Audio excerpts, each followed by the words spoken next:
Bien, vamos a hablar entonces del ciclo de Stop and Go. Es un ciclo que no es nuevo, no es un modelo nuevo de interpretación, al contrario, ya autores como Brown o O'Donnell ya trabajaban en los 70.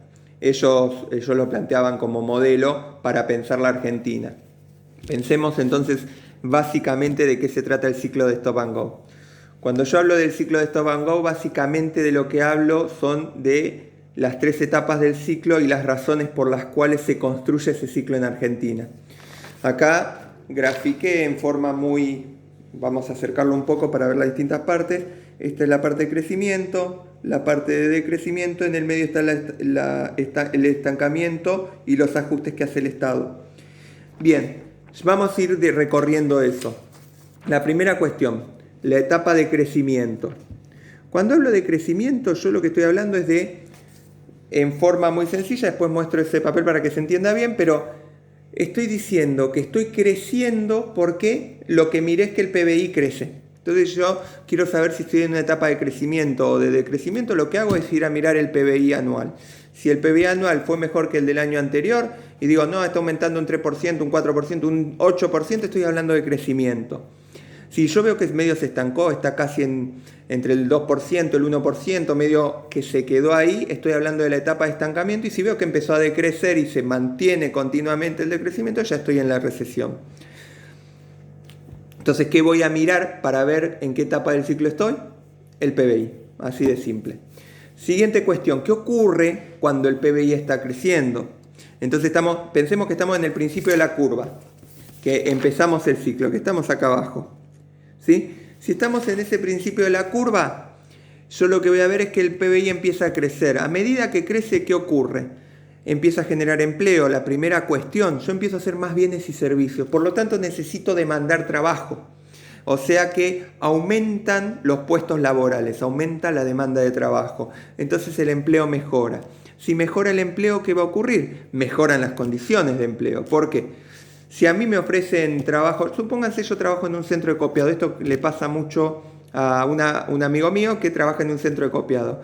En los momentos en que están mejorando los empleos y hay nuevo empleo pedido, aparece una nueva fotocopiadora, un nuevo centro de copiado y le ofrece trabajar también ahí. Por lo tanto, él puede exigir ciertas cuestiones en el lugar que está trabajando. Por ejemplo, que los sábados terminen al mediodía o que le paguen todo en blanco.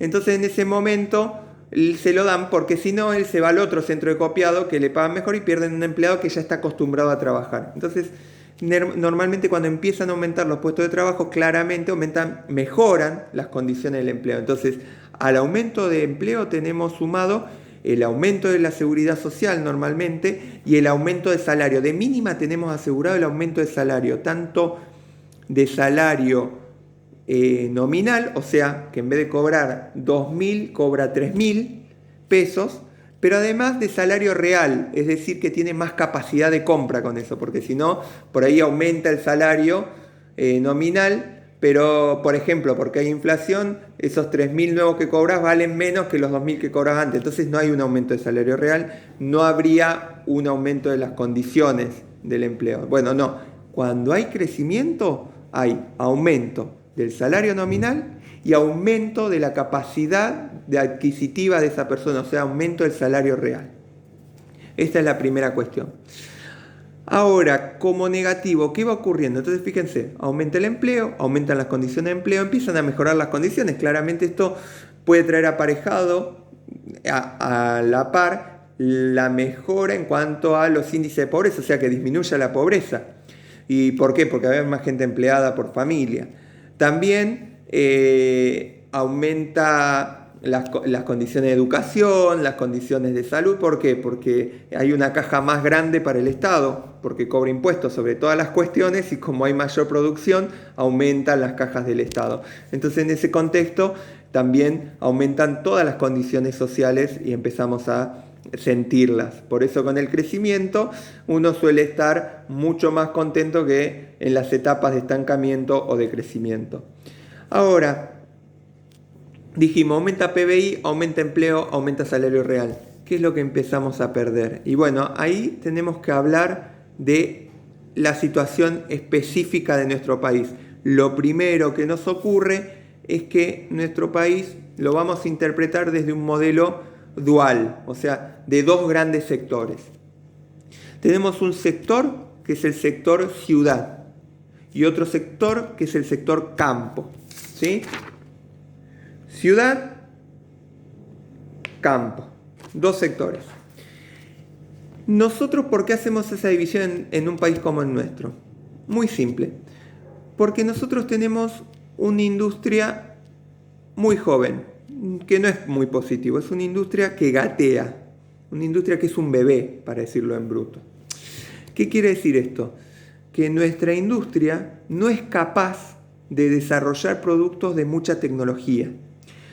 Por ejemplo, nosotros hacemos remeras, las cosemos y las ofrecemos en el mercado. Lo que no tenemos la capacidad de hacer la tela o hacer los hilos. Para decir, no es esto específicamente, pero para que se entienda cuando digo no tenemos capacidad de la gran tecnología. La tecnología grande es el insumo. Armar la tela, armar la costura, armar, digamos, el hilo. Nosotros simplemente armamos la remera. Por esa razón, nosotros hablamos de que tenemos una industria naciendo. Más bruto todavía, podríamos compararnos con una industria como la inglesa y decir que ellos tienen máquinas de coser y entonces hacen una remera por hora y que nosotros cosemos a mano porque nuestra tecnología es una aguja hilo y entonces tardamos un día en hacer la misma remera. ¿Qué implica esto?